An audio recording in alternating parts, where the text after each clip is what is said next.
What is going on, everyone? My name is Extreme Serial, and the banner for Topaz is right around the corner. So if you're debating whether or not she's the right character for you, or you're a little confused about what she actually does, I'm going to break everything down in this video so you can make the best decision and find out whether or not she is a pull or not. Let's get to it. First, let's go over what Topaz is doing overall. So Topaz is a fire character following the path of the hunt. Her whole kind of kit centers around marking a single opponent with the tax evasion status, and once that opponent is marked, they take increased damage from follow-up attacks, both Topaz's follow-up attacks and other characters as well. On top of that, Topaz has her Trotter Numby, and once that enemy is marked as a tax evading enemy, it prompts Numby to constantly attack that target. And Numby's whole gimmick is that every time either Topaz or an ally uses a follow-up attack, his action is advanced, meaning that not only does she make follow-up attacks stronger, those follow-up attackers also synergize with her ability to advance her Trotter forward so she can do more damage as well. Now that you have a basic understanding of Topaz's abilities, let's go over things more specifically. So we're going to start off with Topaz's skill. So her skill marks an enemy by yeeting her Trotter at them, and when they are marked, they take increased follow-up attack damage up to 50% at max trace, which is very powerful. On top of that, this marked target is now the target of her little Trotter Numby, and every time Numby takes his turn, he will attack that target. Now, Numby has a whole kind of gimmick going for him where every time an ally or Topaz uses a follow-up attack, his action is advanced forward 50%, meaning after 2 follow-up attacks at most, he will be taking his turn. He also has a base speed of 80, so if you don't do follow-up attacks, eventually he will take his turn, but he's kind of slow. Now, one really important thing to note is that Topaz has a trace that turns her basic attack into a follow-up attack. Essentially, it's considered a follow-up attack, meaning that every single attack in Topaz's arsenal is considered a follow-up attack, gaining the bonus that she puts on that marked target and also advancing the action of her Trotter Numby. This is some very powerful synergy. Next up is Topaz's basic attack, which uses her pistol to blast the enemy in the face. Now remember that her trace turns this basic attack into a follow-up attack. It's a follow-up attack in name only. It doesn't actually follow up. It just counts as a follow-up attack when calculating damage and any other effects, which is really nice for her own ability or potentially in simulated universe. Now lastly, her ultimate. So her ultimate triggers the stonks effect on her little Trotter, and it causes him to increase his damage multiplier, which at the max trace basically doubles his damage multiplier and boosts his crit damage a bit too. On top of that, previously he had a gimmick going where his action would advance by 50% every time an ally or Topaz used a follow-up attack, only now in the ultimate state, it's not only follow-up attacks, it's also ultimates, skills, and basic attacks. Essentially, every single attack will advance Numby forward.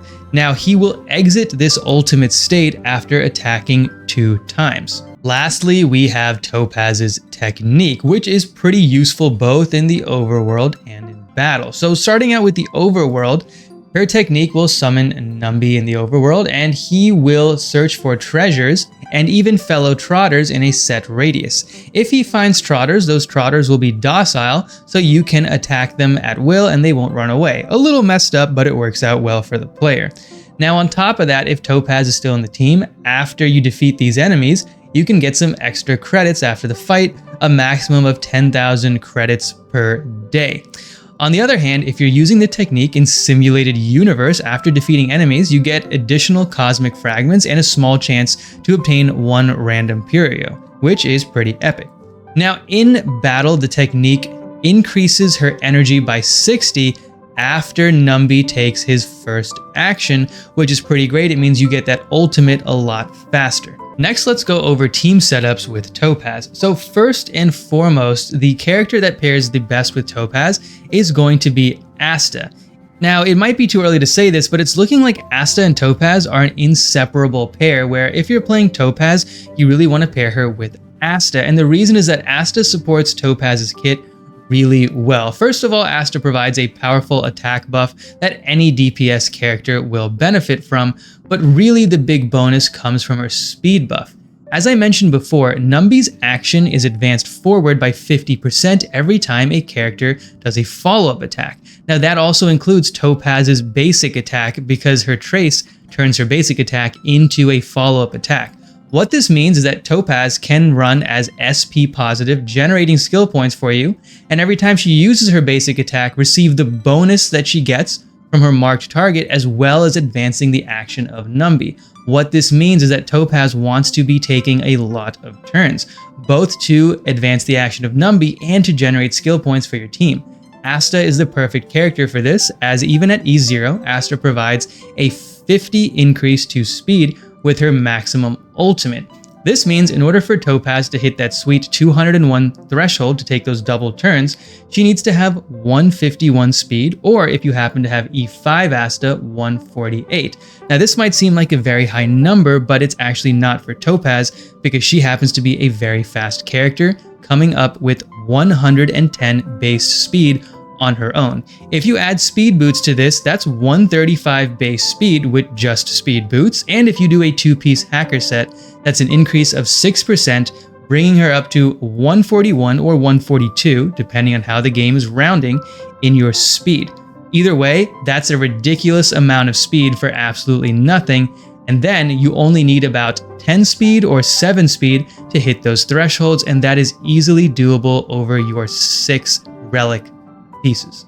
An added bonus to all of this is that Asta is a free character with every single account. Every player is guaranteed to have her, which works out really well, even if you don't have Eidolons for her.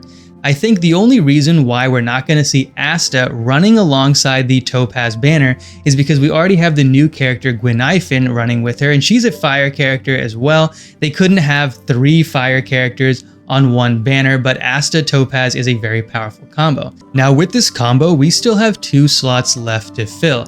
The first is going to go to a follow-up attacker. This follow-up attacker is going to synergize with Topaz's abilities, benefiting from that 50% damage bonus they're going to get to their follow-up attacks, and on top of that, they are going to advance the action of Numbi with their follow-up attacks, so it works really well. Now, because Asta is there too, that attack bonus and speed bonus from Asta will benefit this next attacker. Lastly, for the team, we need some kind of healer or sustainer.